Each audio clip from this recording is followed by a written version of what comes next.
Imagine waking up one morning in your 80s and realizing that the small choices you make today could determine whether the next decade feels joyful and meaningful or lonely and stressful. Most people assume life after 80 is already written, that it's too late to make real improvements in health, happiness, or independence. But the truth is far more hopeful. Again and again, experts, long-lived cultures, and everyday seniors show us that the habits we choose after 80 can dramatically shape our emotional well-being, physical strength, and even our sense of purpose.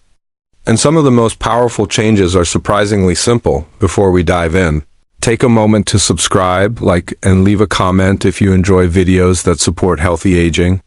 Here at Senior Wellness Daily, we share calm, science-based tips to help you stay active, positive, and strong at every stage of life. Now, one thing that becomes clear the older we get is that life shrinks or expands depending on where we place our attention. After 80, it's easy to fall into the trap of focusing on loss of strength, loss of friends, loss of independence. But the elders who thrive, the ones who stay mentally sharp, emotionally grounded, and physically capable, don't dwell on what's slipping away. They deliberately choose what to focus on, and those choices add up to a happier, healthier life. I once heard an interview with a 94-year-old man named Arthur. When asked what kept him so upbeat, he said, "Every morning I choose one thing to look forward to. Not because it's big or important, but because it reminds me that life is still happening and I'm still part of it." That idea stuck with me. It's simple, but it fits what psychologists call attentional control, shaping our focus. So it supports well-being instead of draining it. So today, we're exploring 4 essential things to focus on after 80. These are the anchors that support joy, mobility, emotional strength, and fulfillment. And while each one comes from research and lived experience, they're also deeply human and extremely doable. As we walk through them, imagine how each could look in your own life, or in the life of someone you love. The first thing to focus on after 80 is something many seniors overlook because it feels almost too simple. Meaningful connection. Not just socializing for the sake of being around people, but real, nourishing connection, the kind that makes you feel seen and valued. Studies from the Harvard Study of Adult Development, one of the longest-running studies on human happiness, show that strong relationships are the single biggest predictor of well-being and longevity, not just in midlife but all the way into our 80s and 90s. And these relationships don't have to be romantic or even lifelong. What matters most is feeling emotionally supported, but here's the challenge. After 80, circles often shrink. Friends pass away, families move, mobility changes. It's easy to become isolated without realizing how deeply it affects the body and mind. Loneliness isn't just a feeling, it can raise inflammation, increase the risk of heart disease, weaken memory, and drain motivation. That's why intentionally nurturing connection becomes essential. It can be as simple as joining a local walking group, calling a friend twice a week, attending a senior center class, or even connecting online. I've seen so many older adults who were hesitant to try video calls or online groups at first, only to discover that it added structure, friendship, and laughter back into their days. One woman I spoke with, an 82-year-old widow named Clara, told me that her weekly online knitting group was the reason she began looking forward to Wednesdays again. "It's not about the knitting," she said. "It's about knowing someone wants to hear my voice." Connection doesn't have to be complicated, just needs to be consistent. Another powerful source of connection is intergenerational relationships. Spending time with younger people, grandchildren, neighbors, community volunteers has been shown to boost mood, increase cognitive resilience, and even improve physical activity levels. Elders have wisdom and life experience that younger people benefit from, and younger folks offer energy and fresh perspective in return. It's a beautiful exchange. If you're over 80 or helping someone who is, start with small, intentional steps. Reach out before you feel lonely, not after. Accept invitations even if you're not in the mood. You might feel better once you're there.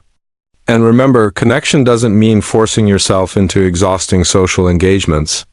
It can be quiet, gentle, and deeply personal. Now let's shift into the second essential focus area, which is your sense of daily purpose. This might be one of the most misunderstood pieces of healthy aging. Many people believe purpose ends with retirement or once major responsibilities like raising children are over. But purpose actually becomes more important as we age, not less.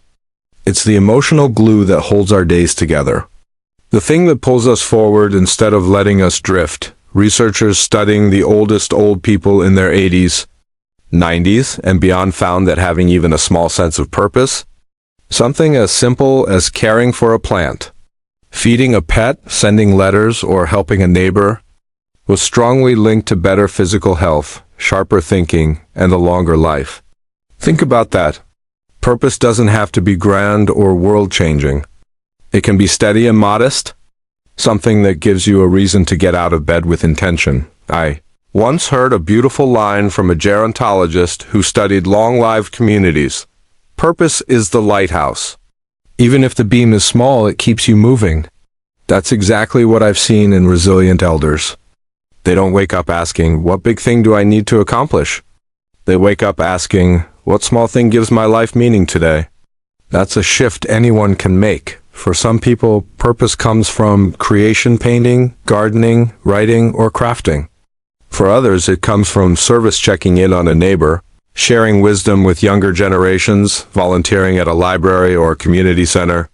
And for some, purpose comes from inner spiritual or reflective practices that bring peace and grounding. None of these require physical youth or perfect health. They only require presence and willingness. What's important is avoiding the sense of drifting, that slow, quiet emptiness that can creep in when routines disappear and days blur together. Purpose interrupts that drift, and it's never too late to rediscover it. I've seen people find new purpose in their 80s that they never had in their 50s sometimes, because they finally have the time and emotional space to explore what truly matters to them. Before we move on, take a moment to reflect. What is something small that gives your life meaning? What brings you joy or makes you feel useful or creates a spark of curiosity? It might be something you haven't done in years or something you never imagined trying. Your 80s can be a time of rediscovery if you give yourself permission.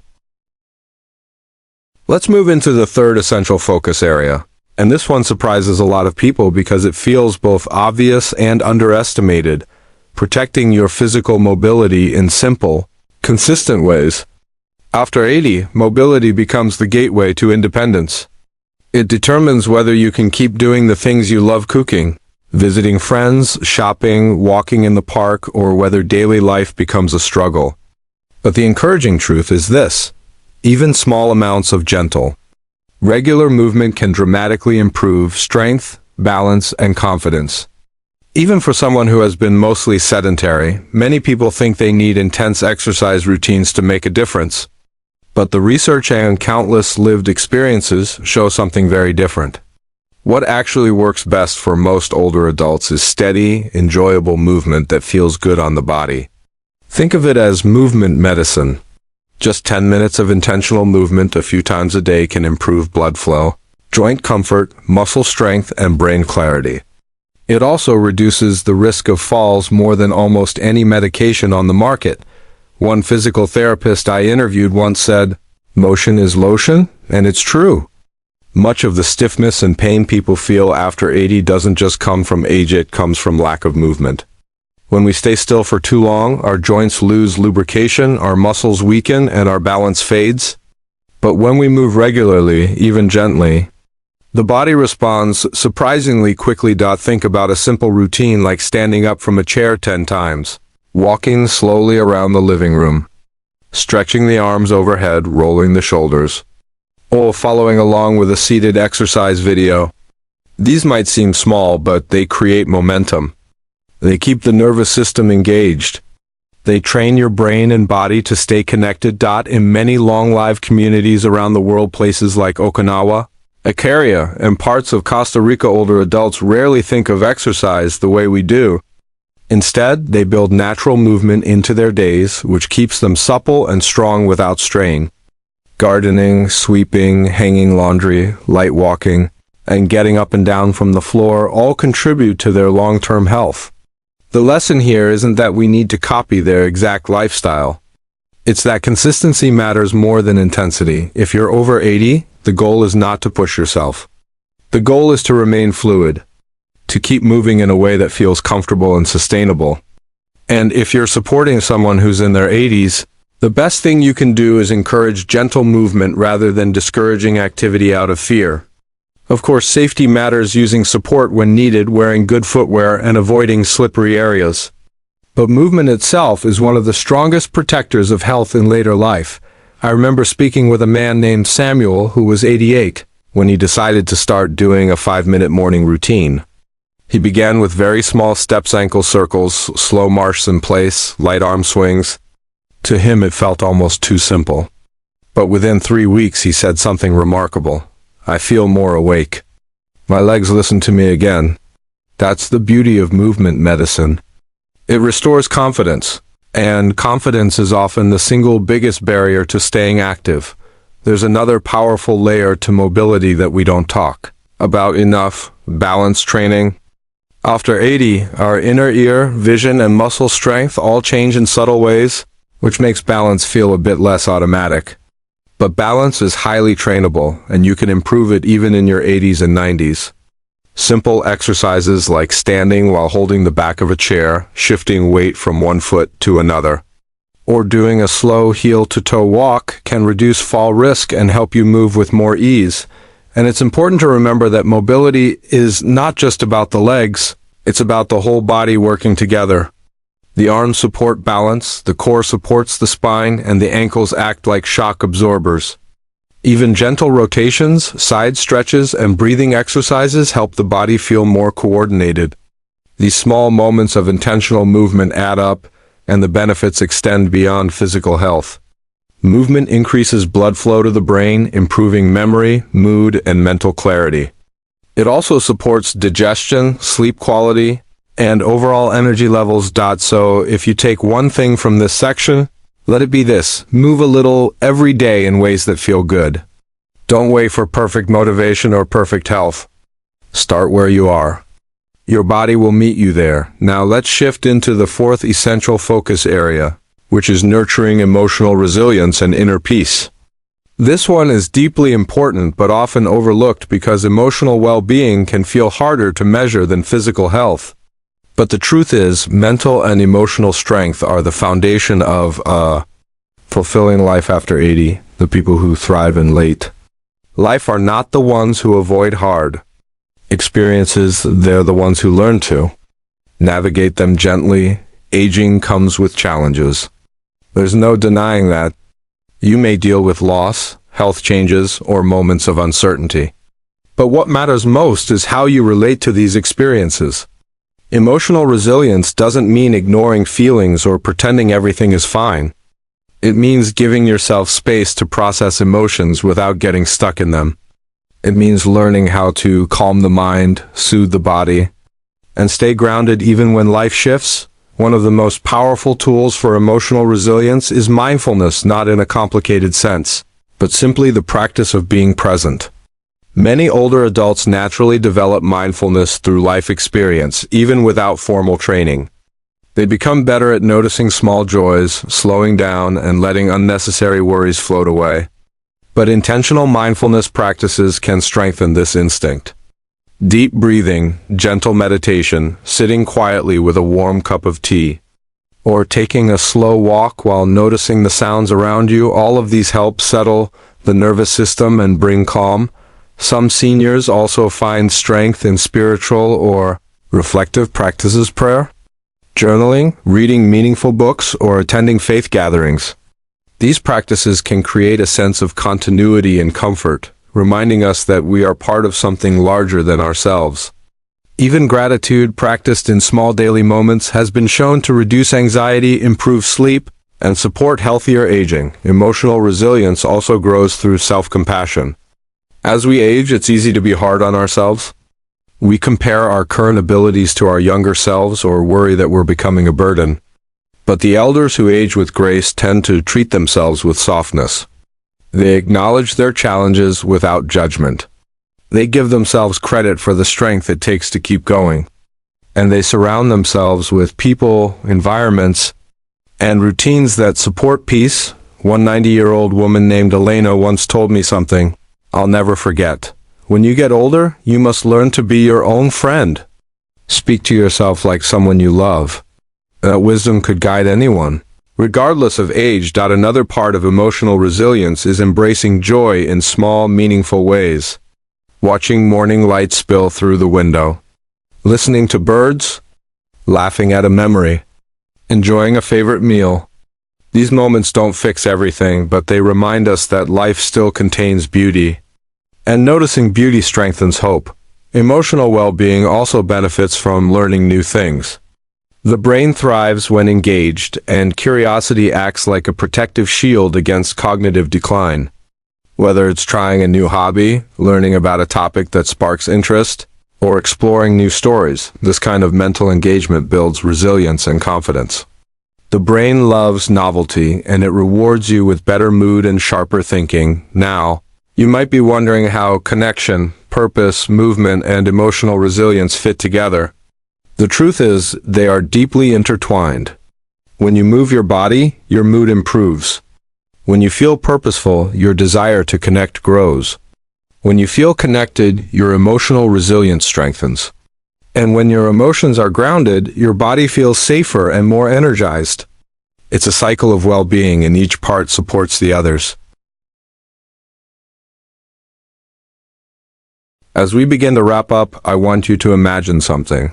Picture yourself or someone you care about in their 80s. Imagine a day where connection feels warm and steady, where purpose feels gentle but real, where movement feels achievable, and where emotional peace feels like a soft place to land. That day is not unrealistic. It's not reserved for the lucky or the unusually healthy. It's built from small, intentional choices that anyone can begin making right now. One of the biggest misconceptions about aging is the idea that the best years are behind us. Yes, our bodies change. Yes, life becomes more complex in some ways. But there is a kind of wisdom, clarity, and richness that only shows up later in life, after decades of experiences, lessons, and growth. When we focus on the right things, connection, purpose, movement, and emotional resilience, those years can feel full, meaningful, and deeply satisfying. The elders who live the longest and happiest lives aren't necessarily the strongest, the wealthiest, or the most accomplished.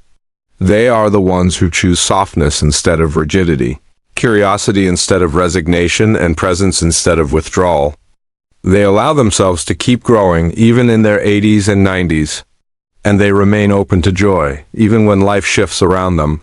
I once spoke with a 91-year-old man named Robert, who told me that aging wasn't about holding on to youth, it was about learning to appreciate life from a new vantage point. He said, "When you're young, you chase the world. When you're old, you understand it." That perspective stuck with me because it's a reminder that aging isn't a decline, it's an evolution. When seniors embrace that evolution, even small actions can create big changes. Calling a friend every week, committing to a 5-minute movement routine, waking up with one small thing to look forward to, taking a moment to breathe deeply and feel gratitude. These might seem like tiny habits, but together they form the framework of a resilient and fulfilling life. For those who are supporting aging parents, grandparents, or loved ones, remember that encouragement matters. Sometimes the people we care for just need a gentle nudge, a reminder that they still matter, that their presence still brings value, and that their days can still hold joy. Deep down, every human being wants the same things: to feel loved, to feel useful, to feel connected, and to feel at peace. Helping someone nurture those feelings is one of the greatest gifts you can offer. As you move through your own journey, whether you're in your 40s, 50s, 60s, or beyond, it's helpful to remember that healthy aging begins long before you reach 80. The habits you form now shape the strength, clarity, and resilience you'll enjoy later. Learning to prioritize connection, purpose, movement, and emotional calm today sets the foundation for a future where life still feels vibrant and meaningful. And if you are already in your 80s or close to it, take heart. It's never too late to begin. The body and mind respond to care at any age. The heart responds to connection at any age. And purpose can be rediscovered at any age. What matters most is the willingness to begin, not with enormous steps, but with gentle, steady ones. As you reflect on what we've discussed today, take a moment to think about one small action you can take in the next 24 hours. Maybe it's reaching out to someone you miss. Maybe it's taking that slow walk you've been putting off. Maybe it's spending 5 minutes stretching, or 5 minutes breathing, or 5 minutes writing down something that brings you meaning. One small action is all it takes to begin shifting your days toward greater ease and fulfillment. Here at Senior Wellness Daily, our mission is simple: to support you in staying healthy, active, connected, and emotionally strong at every stage of life. If this video brought you comfort, inspiration, or something useful to think about, please subscribe, like, and share your thoughts in the comments. Your voice and your presence matter. A happier, healthier life after 60 isn't about luck. It's about focusing on the things that nourish you, mind, body, and spirit. And the beautiful truth is that you already have everything you need to begin. Thank you for spending this time with me today. Stay gentle with yourself, stay connected to the people you love, and remember, every day is another chance to build the life you want, no matter your age.